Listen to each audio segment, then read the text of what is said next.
माधव वंदित विमल पद पुण्य पयो निधिनन दोष दहन गुण दहन घन हरि करि हरि अरहन स्वानुभूति रमणी रमन जगनायक जयवंत सिद्ध शुद्ध सात्विक सहज स्वरस सुधारस धार समय सार शिव सर्वगत नमते हूँ सुखकार जैनी वाणी विविध विधि वर्णत वेश प्रमाण स्यात् पद मुद्रित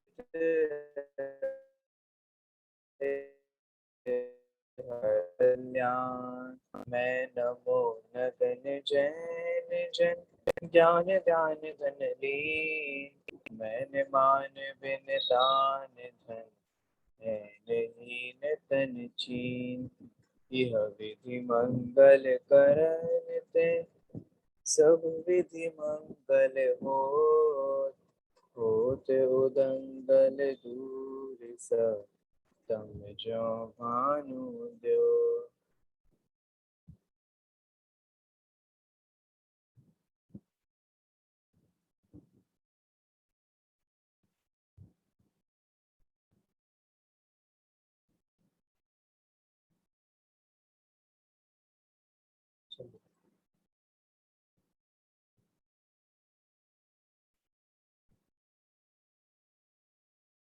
गुलिस्तान विवेचन चौथे अविरत सम्यक गुलिस्तान की चर्चा हमारी यहाँ पर चल रही है और आप लोग पेज नंबर निकाल लीजिए 109 अविरत सम्यक गुलिस्तान और पेज नंबर निकाल लीजिए 109।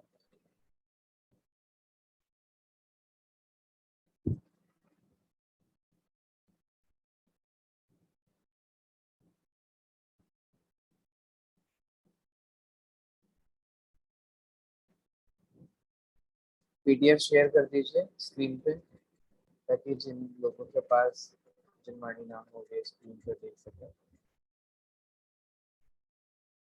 सब मैं कर रहा हूँ। ठीक।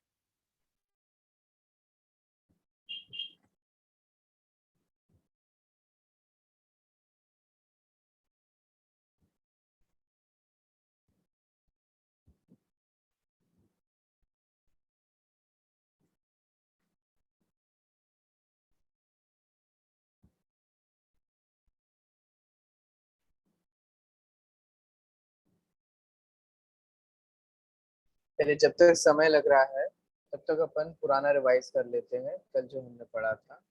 हाँ, चलिए आगे सामने। कल हमने ये देखा था कि चौथे गुणस्थान का नाम है अविरत सम्यक्त्व। ठीक है, और गौमट सार में इसकी परिभाषा देते हुए अविरत और सम्यक्त्व इस शब्द का स्पष्टीकरण यहाँ पर दिया है। ठीक है, अविरत अर्थात व्रतों से रहित होना। व्रत मतलब कौन से व्रत, यानी एक देश व्रत अथवा सकल व्रत। कैसे होते हैं ये? 5 इंद्रिय और मन के विषयों के त्याग वाले तथा त्रस और स्थावर जीवों की त्याग वाले होते हैं, लेकिन ना तो वे विषयों से विरत होते हैं और ना ही वे 5 इंद्रिय, ना ही वे त्रस और स्थावर जीवों की हिंसा से विरत होते हैं। ठीक है, तो त्रस और स्थावर जीवों की हिंसा से रहित होते हैं। एक देश और सर्व देश अथवा एक देश या सकल संयम में से किसी भी प्रकार का संयम नहीं होता, लेकिन परिणाम सम्यक दर्शन सहित है। सम्यक दर्शन सहित का मतलब क्या है? देखो, अविरत का मतलब पता है लोग क्या लेते हैं? आज मैं वो भी स्पष्ट कर देता हूँ। कई बार जैसे लोगों को जब थोड़ा सा विवेक की बातें बताई जाती हैं तो वे इसका स्पष्टीकरण देते हुए कहते हैं, अरे आप हमारे से क्यों बोल रहे हो ऐसे, है ना? हम तो अविरत सम्यक्त्वी हैं, कोई हम थोड़ी ना कोई मुनिराज हैं, हम थोड़ी ना कोई पंचम गुण स्थान वर्ती हैं। लोग एक मिनट,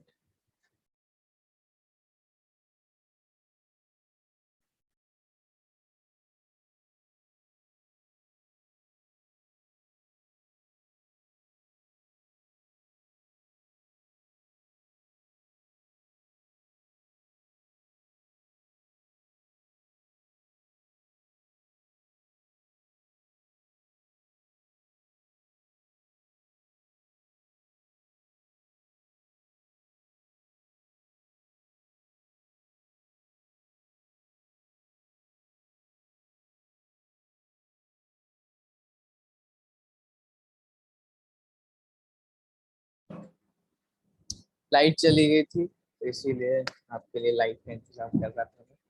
देखिए वापस आते हैं।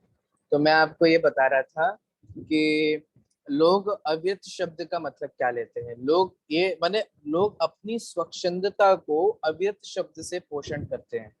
वे कहते हैं कि हैं पंडित जी हम थोड़े ना कोई व्रती हैं, हम तो अविरती हैं। मतलब होते हैं भ्रष्ट। उनको लगता है कि अविरति माने भ्रष्ट, हम कुछ भी कर सकते हैं, हम कुछ भी खा सकते हैं, कुछ भी पी सकते हैं, है ना, कहीं भी कुछ भी उठ सकते हैं, बैठ माने कुछ भी कर सकते हैं, है ना।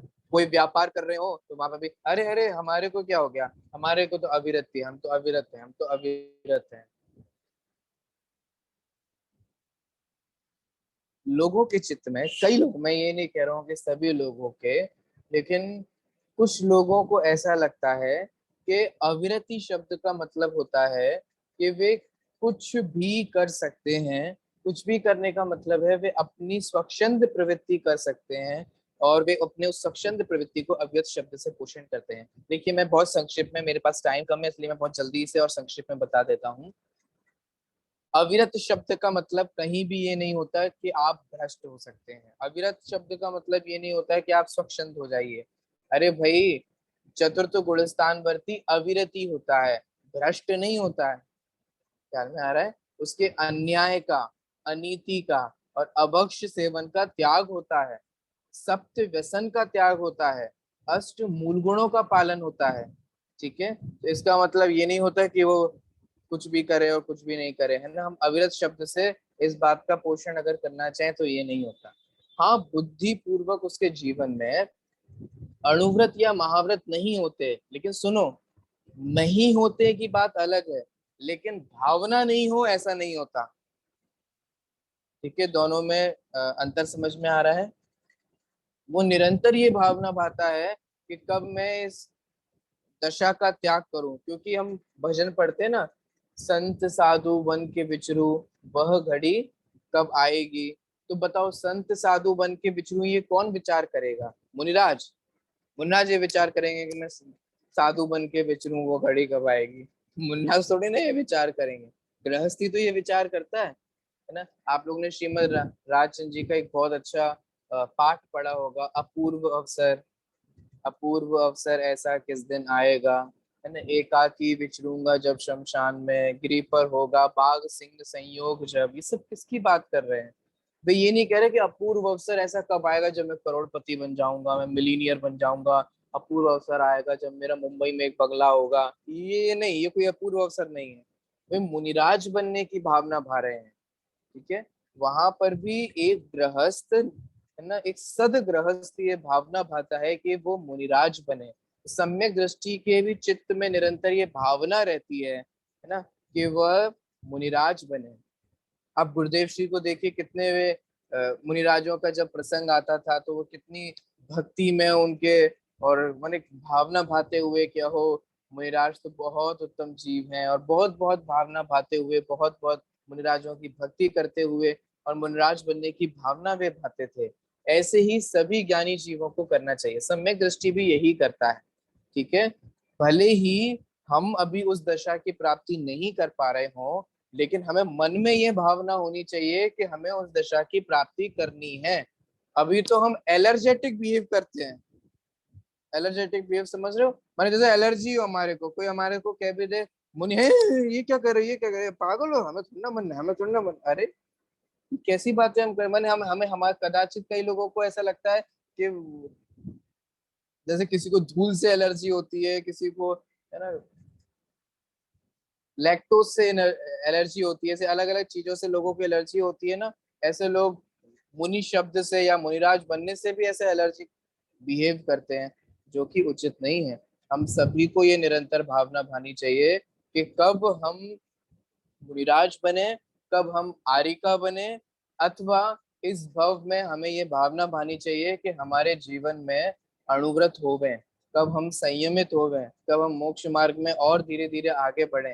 ठीक है, सम्यक दर्शन की भावना तो है ही हमारे चित्त में, जो कि बहुत अच्छी बात है ना, लेकिन सम्यक दर्शन सहित संयम की ओर भी हमारे को विचार भावना तो भानी ही चाहिए। भावना भाएंगे होना नहीं होना वो अलग बात है, लेकिन भावना तो चित्त में हमारे सभी के होनी ही चाहिए। तो मैं आपसे यही कहना चाह रहा था कि अविरत का मतलब भ्रष्ट नहीं होता है, ठीक है।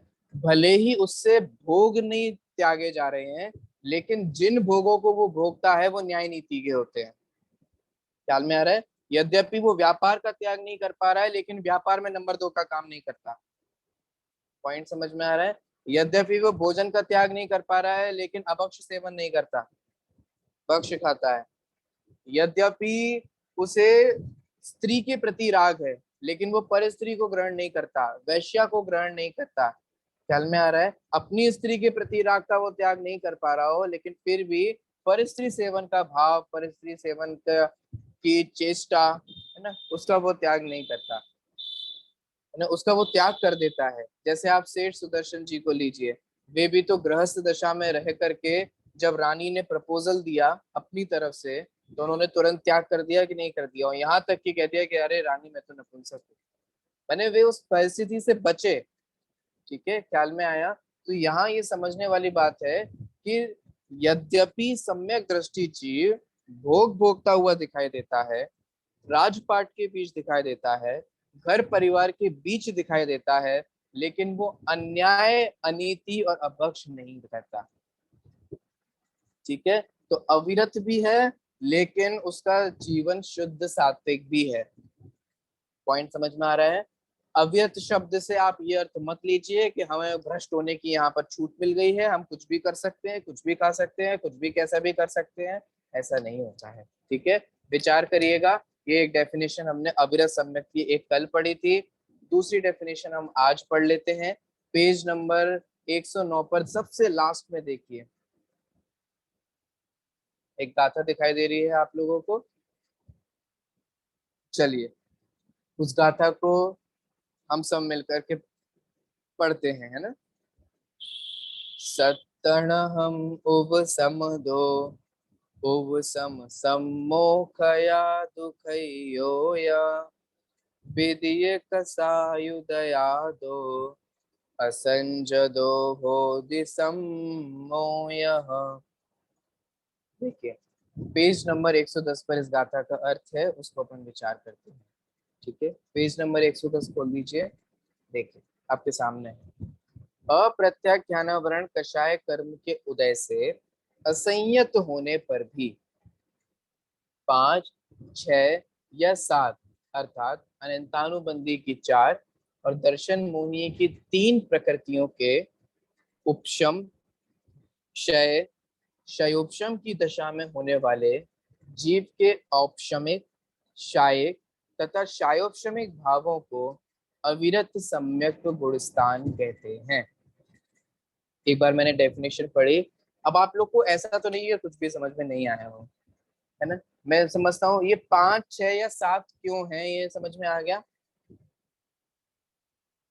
कितने लोग बता सकते हैं, मैं पूछना चाहता हूँ। चलिए, मैंने अभी तक एक भी आपसे कोई प्रश्न नहीं किया, आप रेज हैंड कीजिए, कितने लोग बता सकते हैं ये 5, 6 या 7 ये केबीसी क्यों खेला जा रहा है हमारे साथ, ऐसे ऑप्शंस क्यों दिए जा रहे हैं हमारे को?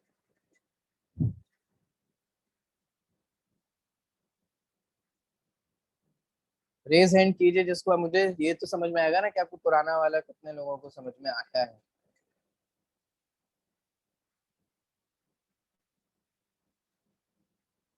चलिए मैं समय ज्यादा बर्बाद ना करते हुए,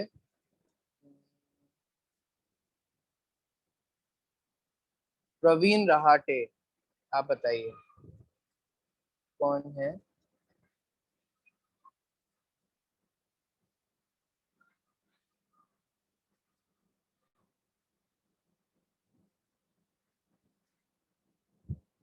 कौन है? विद्यार्थी हैं, साधवी है?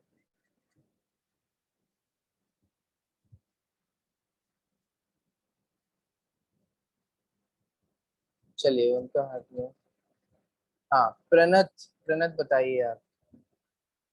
हाँ प्रवीण जी को अनम्यूट कर दीजिए, उनका मैसेज आया है। जी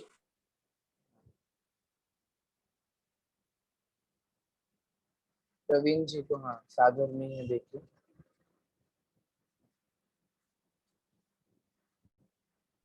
भाई साहब कर हाँ, दिया। जय सच्चिदानंद पंडित जी।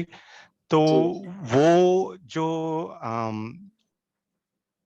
जब पहली बार जीव सम्यक दर्शन को प्राप्त करता है, तो दर्शन मोहिनी में जो मिथ्यात्व जो है, वो मिथ्यात्व के तीन टुकड़े पड़ते हैं। एक मिथ्यात्व, एक सम्यक मिथ्यात्व और सम्यक प्रकृति। तो चार अनंतानुबंधी, और अगर वो पहली बार सम्यक दर्शन पाता है तो पांच होंगे। अगर उन्होंने पहले सम्यक दर्शन प्राप्त किया और वो नीचे आ गए हैं, तो 6 और 7 भी हो सकते हैं। तो तो 5 भी हो सकते हैं। हाँ, 5 भी हो सकते हैं, सही बात है। चलिए, बहुत अच्छे बहुत अच्छे। ठीक है, इसका मतलब आप सभी लोगों को पुराना विषय ख्याल में, और बाकी सब लोगों को भी ख्याल में होगा, ऐसा मैं सोचता हुआ आगे बढ़ता हूँ। और जिनको नहीं ख्याल में आया होगा तो उन्होंने, प्रवीण जी ने बता दिया, तो आपको ख्याल में आ गया होगा। ठीक है, तो अब देखिए, एक बात यहाँ ध्यान देने योग्य है। चारित्र मोहिनी की अनंतानुबंधी कषाय का तो अनुदय होता है। ठीक है, मैं कौन से शब्द का इस्तेमाल कर रहा हूँ आप लोग सावधानी से देखिएगा, अनुदय। क्योंकि उपशम क्षय क्षयोपशम में अलग अलग दशा होती है, तो हमें ऐसे अलग अलग ना कहकर के कोई एक शब्द कहना हो, तो हम संक्षेप में ये कह सकते हैं कि अनुदय है। फिर क्या है वो स्पेसिफिक हम बाद में देखते रहेंगे, क्योंकि औपशमिक सम्यक्त में अलग होगा, शैवशमिक सम्यक्त में अलग होगा, शायिक सम्यक्त में अलग होगा। ठीक है, तो अनंतानुबंधी का है अनुदय। उसके अनुदय होने पर शेष कषायों का, यानी कि शेष चारित्र मोहनीय का तो उदय विद्यमान है ही। ठीक है, चारित्र मोहनीय की कौन कौन सी है? अनंतानुबंधी चतुष्क, अप्रत्याख्यानवरण चतुष्क, प्रत्याख्यानवरण चतुष्क और संचलन चतुष्क।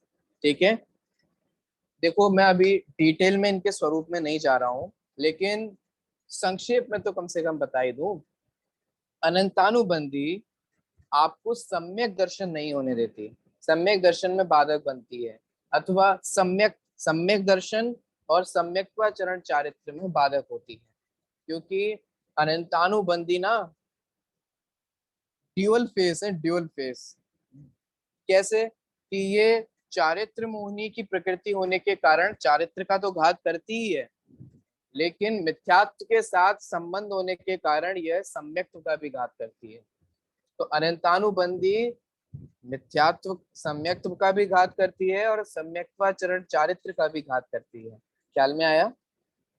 ठीक है, अप्रत्याख्यानवरण देश संयम नहीं होने देता, यानी कि अणुव्रत होने में बाधक होती है ये कषाय। ख्याल में आ रहा है? अगर आपको अणुव्रत नहीं हो रहे हैं, एक देश संयम की प्राप्ति नहीं हो रही है, तो उसमें निमित्त मात्र किसका है? अप्रत्याख्यानवरण कषाय का। ठीक है, ऐसे ही सकल संयम की प्राप्ति नहीं हो रही है, तो सकल संयम की प्राप्ति ना होने में बाधक कौन बनता है? प्रत्याख्यानवरण कषाय कर्म। ठीक है, और ऐसे ही पूर्ण वीतराग दशा की प्राप्ति नहीं हो पा रही है, यथाख्यात चारित्र जिसे कहते हैं, उस यथाख्यात चारित्र की प्राप्ति क्यों नहीं हो पा रही? क्योंकि संजलन कषाय का उदय विद्यमान है। ख्याल में बेसिकली समझ में आ गया? अब सुनो, अविरत सम्यक्त्व है, माने चौथे गुण स्थान में वह जीव सम्यक दर्शन सहित तो है, लेकिन व्रतों से सहित नहीं है, इसीलिए अप्रत्याख्यानवरण कषाय कर्म का उदय है। ख्याल में आ रहा है? क्योंकि अप्रत्याख्यानवरण कषाय किंचित व्रत भी नहीं होने देती, एक देश व्रत भी नहीं होने देती। ठीक है, और उसके उदय होने पर यह जीव असंयत होता है। तो देखिए परिभाषा देखिए, अप्रत्याख्यानवरण कषाय कर्म के उदय से, है ना, उदय से माने उसके निमित्त से, असंयत होने पर भी, असंयम होने पर भी, असंयत माने असंयम, ठीक है ना, सकल संयम है ना एक देश संयम है, 5, 6 या 7 प्रकृतियों के उपशम, क्षय और क्षयोपशम की दशा में होने वाले जीव के औपशमिक, शायिक तथा शायवशमिक भावों को क्या कहते हैं? अविरत सम्यक गुणस्थान कहते हैं। मेरे ख्याल से आपको समझ में आ गया होगा, क्योंकि हम इन भावों को वो 3 बिंदुओं से समझा था ना शुरुआत में, उससे हम बहुत डिटेल में समझ चुके हैं। ठीक है, देखिए, प्रथम अप्रत्याख्यान शब्द का अर्थ करेंगे। अ शब्द का अर्थ है किंचित और प्रत्याख्यान शब्द का अर्थ है त्याग। जो कषाय कर्म किंचित भी त्याग ना होने में निमित्त है, ठीक है, मैंने एक देश भी नहीं होने दे रही है त्याग, उसे अप्रत्याख्यानम कषाय कर्म कहते हैं। समझ में आ गया होगा? ठीक है, जो इजी है उसे अपन जल्दी जल्दी पढ़ लेंगे, है ना। जो जहां मुझे लगेगा कि थोड़ा जरूरत है तो वहां अपन समय भी देंगे।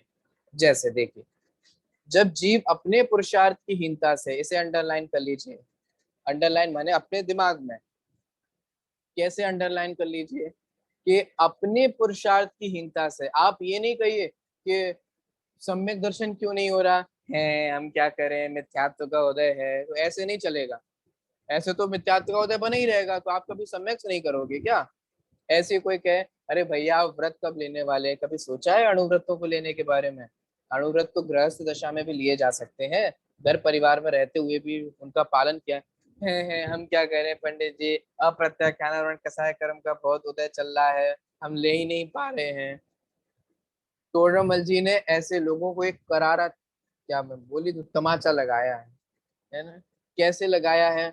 उन्होंने कहा है अच्छा, आप स्वयं तो महंत रहना चाहता है और अपने दोष कर्माधिक को मरता है ना।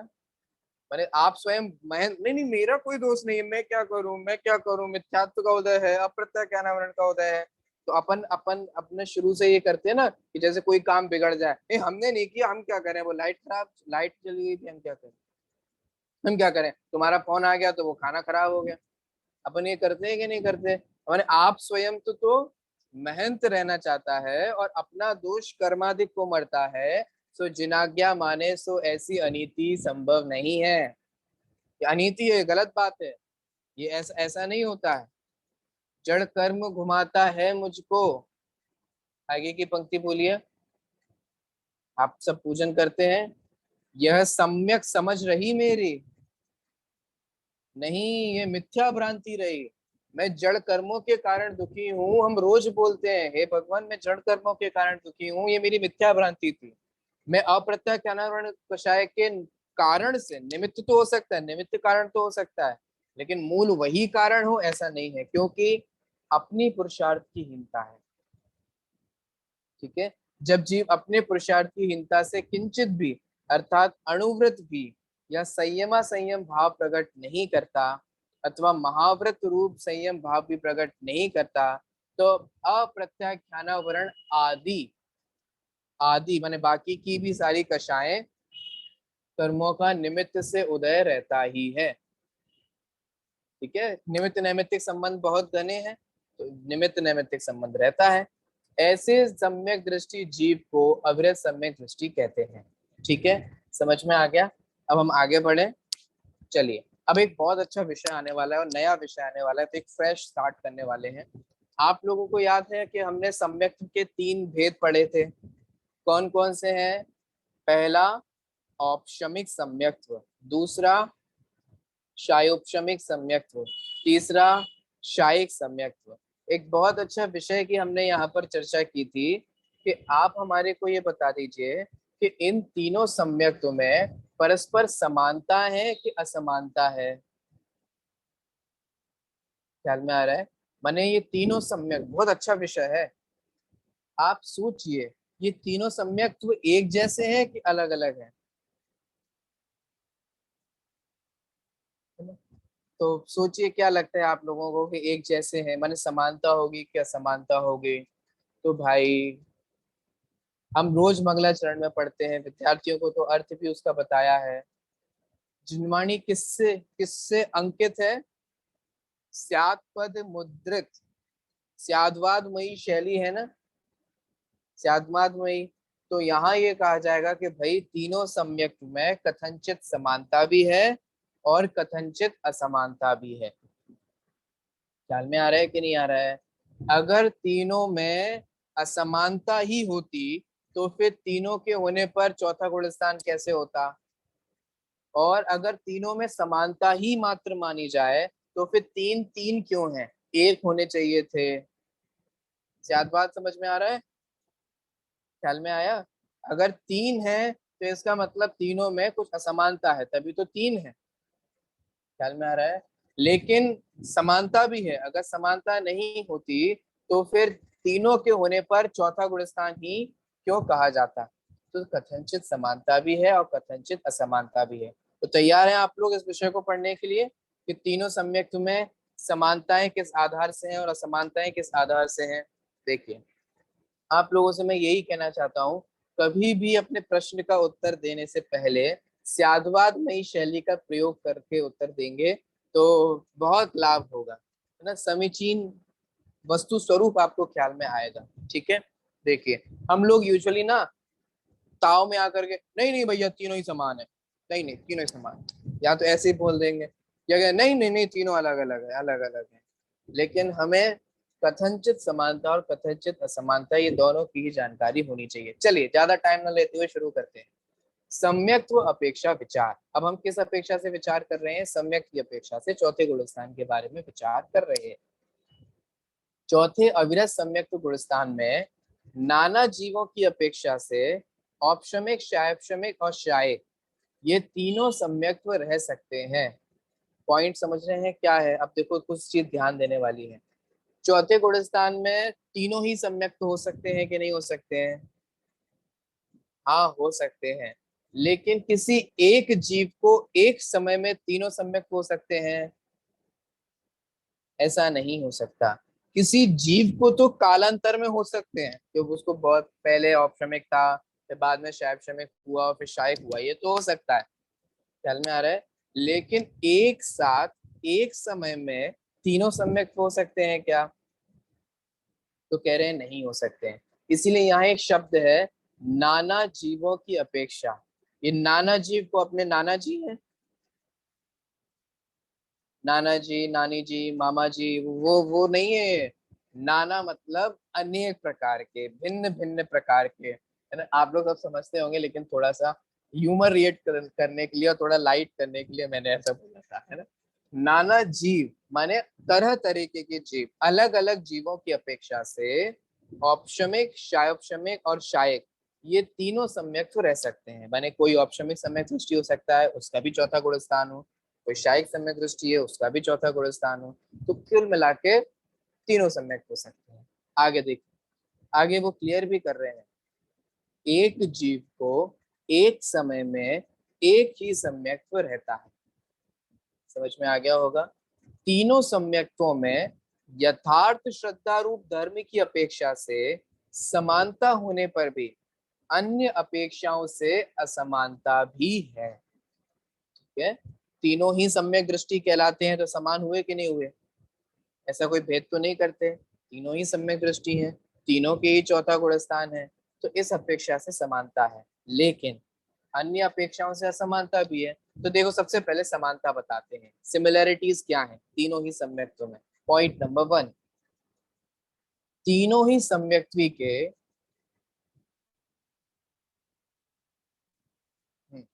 तीनों ही सम्यक्त्वी के नवीन कर्मों के बंध की अपेक्षा से समानता है। अर्थात तीनों ही सम्यक्त्वों में 41 प्रकृतियों का बंध नहीं होता है। ठीक है, अब यहाँ क्या कह रहे हैं, ये एक थोड़ा अपने आप में अलग प्रकरण है बंध विच्छित्ति का।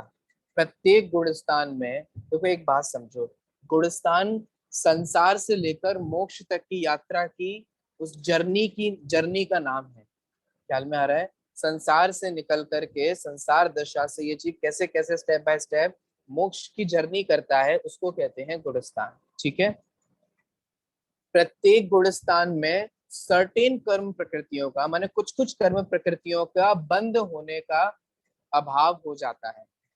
ख्याल में आ रहा है? क्योंकि जैसे जैसे ये जीव मोक्ष मार्ग में आगे बढ़ता जाता है, वैसे वैसे कर्मों का बंद होना भी रुकने लग जाता है। ठीक है, ख्याल में आ रहा है? क्योंकि वो आगे बढ़ता जा रहा है, मोक्ष मार्ग में आगे बढ़ता जा रहा है। तो मोक्ष तो मुक्ति का नाम है, बंध का नाम नहीं है। तो बंध धीरे धीरे धीरे धीरे कम होता जाता है। इतना अभी आप समझ लीजिए कि चौथे गुणस्थान में 41 प्रकृतियों का बंध नहीं होता है। ठीक है, अगर आपको बहुत डिटेल में जानने की रुचि हो तो मैं वो भी बता देता हूँ। आप इसी गुणस्थान विवेचन की परिशिष्ट में जाइएगा। ठीक है, उस परिशिष्ट में आप जाएंगे तो आपको एक बंध विच्छित्ति वाला चार्ट मिलेगा। आप वहां से देख सकते हैं कि कौन कौन सी 41 प्रकृतियां हैं जिनकी बंध विच्छित्ति नहीं होती, माने जिसकी बंध विच्छित्ति हो जाती है, जिसका बंध नहीं होता। सम्यक दृष्टि जीव को। ठीक है, अभी आप सब इतना समझ लीजिए कि जब जीव सम्यक्त्व की प्राप्ति कर लेता है, चाहे कोई भी सम्यक्त्व हो, तो उसमें से 41 प्रकृतियों का बंध रुक जाता है, बंद नहीं होता है। ख्याल में आया? पहला पॉइंट समझ में आ गया। देखिए दूसरा पॉइंट, तीनों ही सम्यक्त्वी चतुर्थ गुणस्थान वर्ती ही हैं। ये समानता है। अगर इनमें इतना बड़ा अंतर होता तो एक गुणस्थान माने औपश में कोई दूसरे गुणस्थान वर्ती होते, शायपश में कोई दूसरे गुणस्थान वर्ती होते, और शायद किसी तीसरे गुणस्थान वर्ती होते, लेकिन ऐसा तो नहीं होता है। तो इसका मतलब ये हुआ कि तीनों ही, चाहे कोई भी हो, चाहे औपशमिक हो, चाहे शायपशमिक हो, चाहे शायक हो, होने पर आपका कौन सा गुणस्थान होता है? चौथा ही होता है। ख्याल में आया? ऐसी बात है। तो इस अपेक्षा से यहाँ पर समानता कही गई है। अब आगे बढ़ते हैं, असमानता को समझते हैं। देखिए, प्रथम शायिक सम्यक्ति की विशेषता को बताते हैं। ठीक है, शायिक सम्यक्ति की क्या विशेषता बता रहे हैं? शायिक सम्यक्त्व के पहले 2 बार त्रिकरण परिणाम होते हैं। ठीक है, त्रिकरण परिणाम कौन कौन से होते हैं? मैंने आपको एक दिन बताया था, अधःकरण, अपूर्वकरण और अनिवृत्तीकरण। ठीक है, ये 3 करण परिणाम होते हैं। ठीक है, अभी इनके स्वरूप में नहीं जाएंगे क्योंकि ये अपने आप में अलग अलग विषय हैं। तो आप लोग थोड़ा हम लोगों को बंद करके चलना पड़ेगा, हर चीज की डिटेल में हम नहीं जा पाएंगे चाह कर। ठीक है, कुछ बात के लिए भी रहेगा हमारा, है ना। आप अभी चौथे गुणस्थान की यहाँ जानकारी लीजिए और सोचिए कि हमारा कर्णान्युक कितना विशाल है, तो आप बाद में कर्णान्युक का स्वाध्याय करिएगा। ठीक है, अधःकरण, अपूर्वकरण और अनिवृत्तीकरण, इन्हें क्या बोलते हैं? इन्हें बोलते हैं त्रिकरण परिणाम। ठीक है, शायिक सम्यक्त्व के पहले 2 बार त्रिकरण परिणाम होते हैं। ठीक है, क्या कहना चाह रहे हैं? माने जब शायिक सम्यक्त्व होता है उससे पहले कितनी बार ये त्रिकरण परिणाम होते हैं? 2 बार। कब कब होते हैं? देखिए, प्रथम त्रिकरण परिणाम द्वारा अनंतानुबंधी चतुष्क का विसंयोजन होता है। अब ये देखो, ये नया शब्द आ गया, अनंतानुबंधी चतुष्क का विसंयोजन। विसंयोजन क्या होता है? विसंयोजन माने कन्वर्ट होना, कन्वर्जन होना। ठीक है, आप ये जानते हैं कि शायिक सम्यक्त्व होने पर कर्म प्रकृतियों का क्षय हो जाता है। तो ये अनंतानुबंधी पता है खुद से कभी नष्ट नहीं होती। माने मैं क्या कहूँ, हाँ, खुद से कभी नष्ट नहीं होती। कैसे नष्ट होती है? अनंतानुबंधी अप्रत्याख्यानावरण आदि रूप से परिणमित हो जाती है और नष्ट हो जाती है। कुछ ख्याल में आया कैसे नष्ट हो रही है? ये खुद से स्वोन्मुखी प्रवृत्ति नहीं है इसकी, है ना, स्वोन्मुखी नाश नहीं होता है इसका। अनंतानुबंधी आदि जो कषाय है वे अप्रत्याख्यानावरण आदि रूप से कन्वर्ट होती है। इसी कन्वर्जन को क्या शब्द बोलते हैं? विसंयोजना। ठीक है, इसे विसंयोजना बोलते हैं। तो पहला त्रिकरण परिणाम कब होता है? जब अनंतानुबंधी चतुष्क का विसंयोजन होता है। अर्थ बोलो इसका क्या हुआ? इसका मतलब जब अनंतानुबंधी अप्रत्याख्यानावरणात्मक रूप से कन्वर्ट होती है, तब पहला त्रिकरण परिणाम माने अधःकरण, अपूर्वकरण और अनिवृत्तीकरण के परिणाम तब होते हैं। ठीक है, एक बार तो तब हो गए। दूसरा, फिर दर्शन मोहिनी के नाश के लिए त्रिकरण परिणाम होता है। ठीक है, इसका मतलब सिंपल सी बात है, दर्शन मोहिनी के नाश के लिए अलग से त्रिकरण परिणाम और चारित्र मोहिनी की अनंतानुबंधी के नाश के लिए अलग से त्रिकरण परिणाम होते हैं। तो इसका मतलब शायिक सम्यक्त के समय कितने बार त्रिकरण परिणाम हो गए? 2 बार त्रिकरण परिणाम हो गए। ठीक है, जबकि औपशमिक सम्यक्त्व के लिए 1 बार ही त्रिकरण परिणाम आवश्यक रहता है। ठीक है, उस एक ही त्रिकरण परिणाम से दर्शन मोहनीय का उपशम हो जाता है और दर्शन मोहनीय का उपशम होने पर अनंतानुबंधी का उपशम भी स्वयमेव हो जाता है। उसके लिए अलग से त्रिकरण परिणाम नहीं होते। ख्याल में आया? समझ में आया? कंपैरिजन समझ में आया कि शायिक सम्यक्त में और औपशमिक सम्यक्त में क्या अंतर है? तो पहला अंतर ये हो गया कि शायिक सम्यक्त से पहले 2 बार त्रिकरण परिणाम होते हैं और औपशमिक सम्यक्त में 1 बार त्रिकरण परिणाम होते हैं। ठीक है, चलिए आगे बढ़ते हैं दूसरे बिंदु की ओर। औपशमिक सम्यक्ति के सम्यक्त विरोधी सातों प्रकृतियों की सत्ता बनी रहती है। अभी आप लोग आदरणीय प्रवीण जी भाई साहब की कक्षा का भी लाभ ले रहे हैं। ठीक है, उसमें बंध, सत्ता, उदय, उदीर्णा, उत्कर्षण आदि की चर्चा हो रही है। ठीक है, सत्ता की चर्चा हुई होगी, तो अब आप सत्ता समझते हैं। अब देखो समझो क्या है, शायिक सम्यक्त में तो क्षयी हो जाता है और औपशमिक सम्यक्त में उपशम होता है। क्या हुआ, ये तो पीछे बैकग्राउंड लगा है ना, तो आपको आधे मेरे हाथों के एक्सप्रेशन तो वैसे ही नहीं दिखते, लेकिन फिर भी देख लीजिए जितना समझ में आ रहा हूँ। औपशमिक सम्यक्त में जो सम्यक्त विरोधी प्रकृतियां हैं उनका उपशम होता है और शायिक सम्यक्त में उनका क्षय होता है। बेसिक सी बात है, उपशम का मतलब भी आप समझते हो और क्षय का मतलब भी आप समझते हो। इसका मतलब औपशमिक सम्यक्त में उनकी सत्ता बनी हुई है, अपनी बारी का इंतजार कर रही है। अंतर मुहूर्त बीतने तो दो, जैसे अंतर मुहूर्त बीतेगा वैसे सा उदय में आकर के नाचेंगी वे। और शायिक सम्यक्त के समय एक बार क्षय हो जाता है तो अनंत काल पर्यंत के लिए क्षय ही रहता है, फिर वो पुनः कभी उदय में नहीं आती, ना आने की संभावना होती है। ठीक है, तो देखो औपशमिक सम्यक्ति के सम्यक्त विरोधी सातों प्रकृतियों की सत्ता बनी रहती है एवं काल भी अंतर मुहूर्त मात्र है। किसका? औपशमिक सम्यक्त का। ठीक है, इसका मतलब यहाँ हम औपशमिक सम्यक्त में और शायिक सम्यक्त में कंपैरिजन कर रहे हैं, तो आपको समझ में आए क्या होगा। औपशमिक सम्यक्त में विरोधी प्रकृतियों की सत्ता बनी हुई है, नाश नहीं हुआ है, लेकिन शायिक सम्यक्त में विरोधी प्रकृतियों का नाश हो गया है। ठीक है, दूसरी बात, औपशमिक सम्यक्त का काल कितना है? अंतर मुहूर्त मात्र है। और शायिक सम्यक्त का काल इसको बोलते हैं सादी अनंत। क्या बोलते हैं इसको? सादी अनंत। सा आदि माने प्रारंभ सहित तो है, लेकिन कब तक रहने वाला है?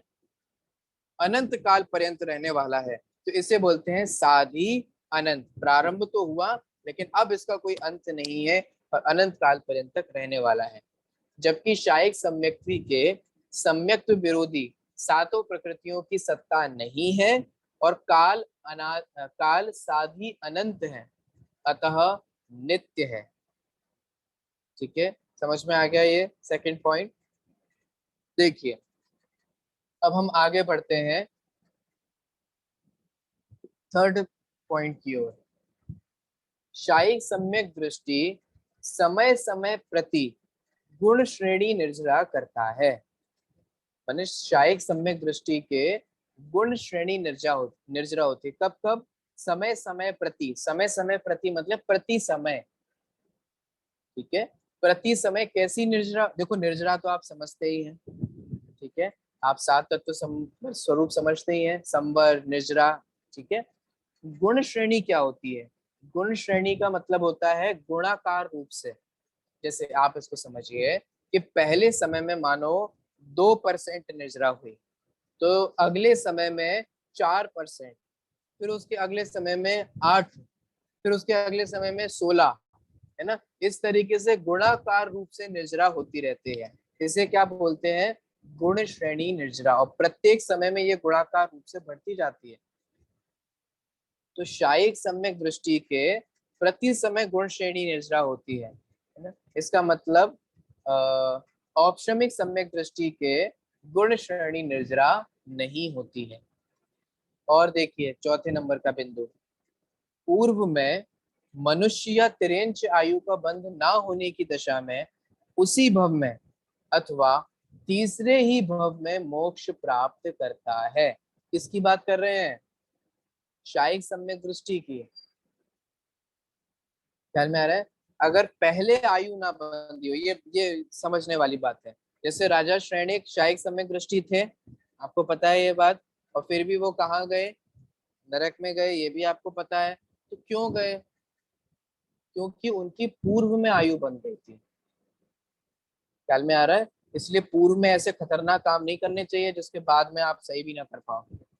निदत्ति निकाचित होता है ना, ये अभी आगे आएगी आपकी चर्चा, है ना। तो इसलिए बहुत सावधानी रहना चाहिए। ये नहीं सोचना चाहिए कोई बात नहीं, वो तो बचपन की गलतियां हैं, वो तो जवानी की गलतियां हैं, ये ऐसे नहीं चलता ना। अगर आप ऐसे कर्म बांधेंगे और वे नहीं नष्ट को प्राप्त हो, निरति निकाचित रूप हो, तो वे उदय आकर ही आपको दुख देकर ही, परेशानी करके ही वे जाने वाले हैं, उनका कुछ नहीं होने वाला। ठीक है, तो इसलिए बहुत सावधानी रखना चाहिए। ये नहीं सोचना चाहिए कि भैया हमने संक्रमण पढ़ लिया, आप हमारे को क्यों इतना डरा रहे हो, है ना। हमने तो संक्रमण पढ़ लिया, हमें तो बहुत अच्छा लगा वो संक्रमण पढ़ के, एकदम ऐसा लगा कि ये बहुत बड़ी सुविधा मिल गई हो हमारे को, पूरा पाप पाप लाओ, कन्वर्ट करके पुण्य पुण्य ले जाओ, है ना। जैसे लोग करेंसी एक्सचेंज कराते हैं ना, इंडियन करेंसी को डॉलर से एक्सचेंज करा लो, डॉलर से इंडियन करेंसी में एक्सचेंज कर लो, ये तो बहुत अच्छी सुविधा है। पूरा पाप करते जाओ, पाप करते जाओ, और आराम से वो संक्रमण का बटन दबा दो और सारा पाप पुण्य में संक्रमित हो जाएगा। भैया ऐसा नहीं होता, सावधान रहना, क्योंकि आगे निदत्ति और निकाचित आने वाला है, जो कि आदरणीय भाई साहब आपको समझाएंगे। अभी मैं यहाँ क्या कह रहा हूँ, यहाँ ये कहा जा रहा है कि शायक सम्यक दृष्टि उसी भव में, या मैक्सिमम कितना, तीसरे भव में, टाटा बाय बाय, अनंत काल तक के लिए अब हम जा रहे हैं, है ना। अब हम अनंत काल तक के लिए सिद्ध शिला में विराजमान होने वाले हैं। सोचिए कितनी जल्दी, उसी भव में अथवा तीसरे ही भव में मोक्ष की प्राप्ति कर लेता है, मुक्त दशा की प्राप्ति कर लेता है। मैक्सिमम 3 भव लगते हैं शायक सम्यक दृष्टि को। और औपशमिक सम्यक दृष्टि तो मैंने आपको बता ही दिया। औपशमिक सम्यक दृष्टि तो औपशमिक सम्यक्त होने के बाद किंचित न्यून अर्ध पुद्गल परावर्तन, बहुत बड़ा काल होता है। ये सुनने में भली न्यून लगता है, लेकिन जब हमें इसकी व्याख्या करेंगे अपन, तो बिल्कुल आपको लगेगा हाय राम इतना बड़ा काल है। लेकिन वो इतना बड़ा काल भी अनंत संसार के सामने न्यूनी है। पॉइंट समझ में आ रहा है? जब हम अनंत संसार से कंपैरिजन करेंगे, तो अनंत संसार के सामने तो वो चुल्लू भर है। वो आता है ना एक पंक्ति, पूजनों की पंक्ति में पाठ होंगे, लगता भवसागर चुल्लू भर, महावीराष्टक स्तोत्र में भी आता है ना। अब मुझे भवसागर कैसा लग रहा है, चुल्लू भर लग रहा है। बहुत, हाँ दर्शन, बहुत दर्शन पाठ में ही आता है। तो हे भगवान, अब तो मुझे अपना भवसागर ऐसा लग रहा है कि चुल्लू भर है ना। चुल्लू भर है माने अनंत संसार को सीमित कर दिया। पॉइंट टू बी नोटेड, कैसे कर दिया? क्योंकि अनंत संसार का कारण क्या है, बता सकते हो आप लोग? अनंतानुबंधी कषाय।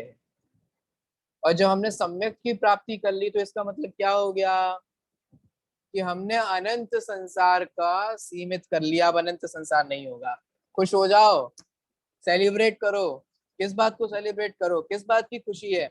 हमें इस बात की खुशी है कि जो हम अनंत काल तक परिभ्रमण करते आ रहे थे, इस अनंतानुबंधी के बंध के कारण हम आगे के अनंत काल तक की परिभ्रमण की जो प्रक्रिया चलने वाली थी, वो मानो समाप्त हो गई।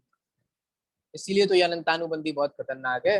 अनंतानुबंधी, अनंत संसार का जो बंद कराए, अनंत द्रव्य क्षेत्र काल भव परावर्तनों से जो जोड़े, है ना, जो अनंत काल तक परिभ्रमण करने की आपकी गारंटी कर ले, वो होती है अनंतानुबंधी कषाय। ठीक है। और अब ये जीव अल्प काल में, अल्प समय में ही मोक्ष की प्राप्ति करने वाला है। शायक सम्यक दृष्टि का तो एक अथवा मैं उसी भव में, या मैक्सिमम तीसरे भव में मोक्ष की प्राप्ति कर लेता है। और ऑप्शन में सम्यक दृष्टि का ऐसा नियम नहीं है, वो किंचित न्यून अर्ध पुद्गल परावर्तन काल तक संसार में परिभ्रमण कर सकता है। ठीक है, समझ में आया आप लोगों को? आपका समय हो गया है। आप लोगों को कोई प्रश्न हो तो जल्दी से पूछ लीजिए। शेष चर्चा देखो, आज हमने क्या देखा? आज हमने औपशमिक सम्यक्त में और शायिक सम्यक्त में असमानता देखी और समानताएं भी देखी। ठीक है, कल हम क्या देखेंगे, कल हम शायिक सम्यक्त्व में और शायपशमिक सम्यक्त्व में असमानताएं को देखेंगे। ठीक है, उस वाले पार्ट को अपन कल देखेंगे। आप लोगों को कोई प्रश्न है तो जल्दी से पूछ लीजिए। भाई साहब, हाँ जो अभी आपने बताया अर्धपुद्गल परावर्तन, तो उसमें ये उत्कृष्ट काल है। हाँ बराबर, उत्कृष्ट काल।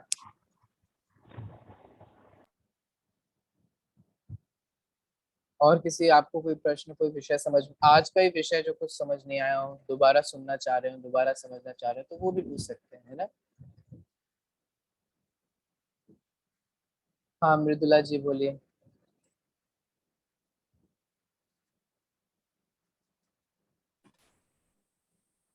जय जिनेंद्र। जय जैन जी। हाँ जी। अब ये आपने कहा अर्ध परावर्तन न्यून परावर्तन, तो मतलब उसमें क्या आधा कैसे हुआ ये, वो मुझे आपकी आवाज समझ नहीं नहीं आई, आया। फिर से बोलिए, आपकी आवाज समझ में नहीं आई, क्या कहा। मैं बोल रही थी अभी आपने कहा ना अर्ध परावर्तन न्यून, आ रहा आवाज? हाँ हाँ बोलिए आवाज आ रही है? मैं बोल रही हूँ अर्ध परावर्तन आपने कहा ना न्यूनतम, और दूसरा परावर्तन, तो उसमें क्या फर्क है दोनों में? मतलब ना, उसमें समय का फर्क है, परावर्तन ये समय की घटना, समय का फर्क, क्या समय का फर्क है। हाँ उसमें बहुत आधा आधा? हाँ उसके अपेक्षा से ये बहुत अल्प समय है, एक परावर्तन और पंच परावर्तनों की अपेक्षा से ये बहुत अल्प समय है, तो इस अपेक्षा से ये बहुत अल्प काल है। ये न्यून न्यून परावर्तन, किंचित न्यून अर्धपुद्गल परावर्तन कहते किंचित न्यून परावर्तन। हैं। अच्छा, और अर्धपुद्गल एक और परावर्तन। एक और था विसंयोजन, क्या बोले आप? अनंतानुबंधी का अप्रत्याख्यानावरणादि रूप से परिणमन होना विसंयोजना कहलाता है। चलिए भैया, हाँ जी बोलिए। भैया ये प्रश्न था कि आपने बताया कि जो अनंतानुबंधी कर्म है उनका नष्ट नहीं होता है, वो कन्वर्ट हो जाते हैं। तो जो अनंतानुबंधी वो प्रत्याख्यान हो जाएंगे, तो भैया फिर जो प्रत्याख्यान है वो अप्रत्याख्यान हो जाएंगे, और फिर जब भैया संजुलन आएगा तो उसमें भी कन्वर्ट होंगे या फिर नष्ट हो हाँ जाएंगे? संजलन कषाय जो है वो नौ कषाय रूप से परिणमन होगा, और वो नौ कषाय रूप से परिणमन होकर के नष्ट होती है। नौ कषाय जी सूक्ष्म अंत में बसता है सूक्ष्म लोक, ठीक है, 9वें गुणस्थान तक सब होते होते 10वें गुणस्थान तक सूक्ष्म लोक बसता है, और वह सूक्ष्म लोक नष्ट होता है। जी। हाँ और किसी को प्रश्न है? नेमीचंद जी। हाँ जी सर, मैं कह रहा था जो औपस्मिक शायक सम्यकत्व है उसका काल कितना होता है तत्व गुण स्थान? बताए ना, अंतर्मुहूर्त, औपशमिक समय का काल अंतर्मुहूर्त। नहीं, औपस्मिक जो चौथे गुण स्थान में ज्यादा उसका काल क्या होता है, समय? एक ही सम्यक्त का काल ही तो गुणस्थान का काल है, सम्यक्त नहीं होगा तो गुणस्थान कैसे होगा। हाँ हाँ, नहीं जैसे क्षय का साध साध्य अनंत बताया आपने। हाँ तो इसको हम बोलेंगे साधी शांत। साधी शांत। हेलो। हाँ इसको साधी शांत बोलते हैं। नहीं, कितना काल हो गया साधी शांत मतलब? अरे अंतर्मुहूर्त, अंतर्मुहूर्त ही तो साधी शांत काल है, अंतर्मुहूर्त एक हाँ, काल है। अंतर दोनों का ही, औपस्मिक और क्षयपस्मिक का। शायपशमिक का तो आगे आने वाला है, उत्कृष्ट सम्यक्त्व अलग है, में जघन्य अलग है। मूली का उदय दूसरा होने ये से कह रहा था मैं, जैसे किसके कल मलहार दोष को। आवाज नहीं आ रही आपकी। कोई जीव शुरू से ही देश व्रत अणुव्रत ले लेता है, तो क्या उसकी अनुतानबंदी छूट गई? ऐसे अणुव्रत ले लेने से अनंतानुबंधी नहीं छूटते, ऐसा नहीं होता है, अच्छा अच्छा। ऐसी व्याप्ति नहीं होती है।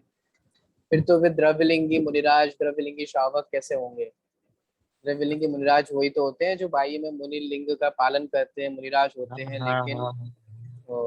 मिथ्यात्व का नाश नहीं हुआ और तीन कषाय चौकड़ी का अभाव नहीं हुआ। नहीं तो जैसे अनुतानबंदी छूटने के बाद ही तो प्रत्याख्यान होना आएगी ना। हाँ तो इनके तो दो। अप्रत्याख्यानवरण कषाय का अभाव होगा, कषायों के अभाव होने से गुणस्थान होता है, व्रत ले लेने से गुणस्थान नहीं होता। जैसे मान लीजिए कि सम्यक दृष्टि के अनुव्रत होते, सम्यक दृष्टि के ये 8 मूल गुण होते हैं, ठीक है, तो 8 मूल गुण तो अपन सब ले ले तो सब सम्यक दृष्टि हो जाएंगे ऐसे। श्रावक के भी तो अष्ट मूल गुण होते हैं। नहीं होते तो हैं, लेकिन वो देश व्रत ले लिया, इसका मतलब अनंतानुबंधी नहीं छूटी उनकी। ऐसा नहीं होता, अंतरंग से बहिरंग की व्याप्ति होती है, बहिरंग से अंतरंग की ऐसी व्याप्ति नहीं। मतलब प्रत्याख्यान जब भी आएगी जब उसकी सम्यक दृष्टि होगा वो। हाँ, जब अनंतानुबंधी कषाय का अभाव होगा, और अनंतानुबंधी के अभाव होने के बाद ही अप्रत्यक्षानुबंध का अभाव होता है। ठीक है। हाँ, स्वयं बोलिए। हाँ भैया, विसंयोजना सिर्फ अनंतानुबंधी की होती है ना? हाँ बराबर। और यहाँ पर एक लाइन ऐसे लिखे, चतुर्थ से सप्तम गुण स्थान पर्यंत किसी एक में होता है, मीन्स क्या? जिस गुण स्थान में शैक्षणिक सम्यक होगा उस गुण, ये तो अभी प्रसंग भी पढ़ा भी नहीं है अपन ने। नहीं, यानी मैंने खाली विसंयोजना वाला हाँ देखा ना कि हाँ, तो अनंतानुबंधी। जिस गुण स्थान में शैक्षणिक सम्यक होगा उस गुण स्थान में, तो चौथे से लेके 7वें तक के गुण स्थानों में शैक्षणिक सम्यक हो सकता है ना। हाँ जी। इसीलिए उस अपेक्षा से बात कही है। अच्छा अच्छा, और होता विसंयोजना ओनली अनंतानुबंधी की होती है ना? हाँ जी बराबर। भैया, ओके, धन्यवाद। चलिए, कक्षा यहाँ पर समाप्त होती है। बोले महावीर भगवान की।